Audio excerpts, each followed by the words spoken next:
Stretching is one of the most common responses to pain. Tight back, stretch it. Tight hips, stretch them. Tight calves, stretch more. This approach feels logical, but it often fails to produce lasting change. In many cases, it actually delays recovery. This video explains the difference between flexibility and mobility, and why confusing the two keeps pain unresolved. Flexibility refers to the passive length of a muscle or tissue. It describes how far something can be stretched when no meaningful load is applied. Mobility is different. Mobility refers to controlled movement through a range under load. It requires strength, coordination, timing, and stability. One is passive, the other is functional. Pain rarely comes from a lack of flexibility alone. Many people with persistent pain are already flexible. Some are excessively flexible. Stretching them further doesn't improve control, stability, or load tolerance. In these cases, stretching can actually worsen symptoms by reducing joint support and increasing tissue strain. This is especially common after 40, when joint stability and neuromuscular control decline faster than range of motion. Mobility reflects how well the nervous system controls movement. It determines whether a joint can move through a range safely, repeatedly, and under real-world conditions. This is why someone can stretch well on the floor, but struggle with stairs, walking, or prolonged standing. Stretching increases range. Mobility determines whether that range is usable. Consider the hip. A person may stretch into deep hip flexion without difficulty, yet show almost no hip extension during walking. The problem is not tightness. The problem is access. The nervous system is not allowing that range to be used under load. Stretching does not solve that. Movement retraining does. The same principle applies to the spine. Many people stretch their lower back daily with little or no long-term relief. The issue is often not spinal stiffness. It is poor load sharing from the hips, trunk, and legs. Stretching the back treats the symptom, not the cause. Mobility training focuses on controlled movement. It builds strength at end range. It improves joint awareness. It increases tolerance to load. This is why mobility improvements persist, while stretching effects are often temporary. Stretching still has a role. It can reduce muscle tone. It can provide short-term comfort. It can help prepare tissues for movement. It should not be the primary strategy for persistent pain, recurrent injury, or functional limitation. Over-reliance on stretching often signals avoidance of load. Load is not the enemy. Load is the stimulus that allows tissue to adapt. Without it, joints remain sensitive, muscles remain underprepared, and movement confidence declines. This is where many rehabilitation programs fail.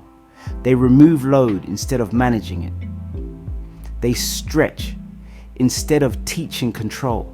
The result is temporary relief followed by recurrence.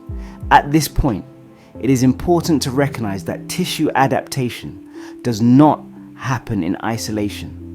Mobility gains depend on recovery capacity. Muscle, tendon, and connective tissue adaptation require adequate energy, protein, and micronutrients. If you need help tailoring your diet to your specific needs or medical conditions, arrange a personalized consultation using the link in the description. Supporting recovery metabolically improves how the body responds to movement-based training. Mobility is also task-specific. The mobility required for walking is different from the mobility required for sitting, lifting, or climbing stairs. Generic stretching routines ignore this. They treat all movement demands as equal. They are not. Effective mobility training reflects real tasks. It teaches the body to control range in positions that matter. This is why walking-based assessment and retraining is so effective. Walking exposes deficits in hip control, trunk stability, foot mechanics, and timing that static stretches cannot address. For adults over 40, mobility becomes more important than maximal flexibility. Stability declines faster than range. Control declines faster than length. Addressing the right quality matters more than chasing more movement. A practical rule is simple. If a movement feels restricted but improves with gentle loading and repetition, mobility is the issue. If a movement feels restricted and unchanged by stretching, control is missing.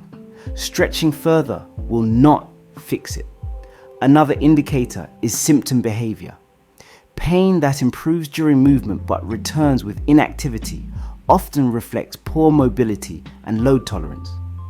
Pain that worsens with repeated stretching often reflects instability rather than tightness.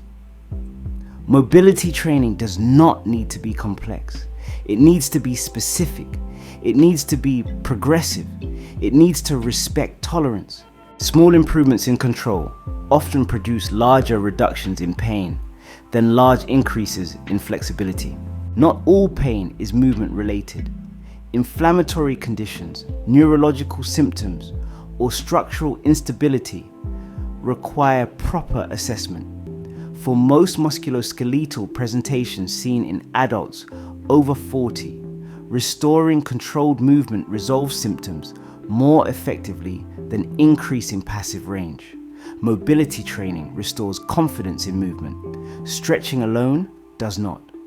To deepen your understanding of how movement quality supports recovery, use the resources in the description. You can read The Way to Walk and join the Revitalise Together program. These tools integrate movement education, mindset, and nutrition into a coherent framework for long-term resilience and independence. Flexibility is passive.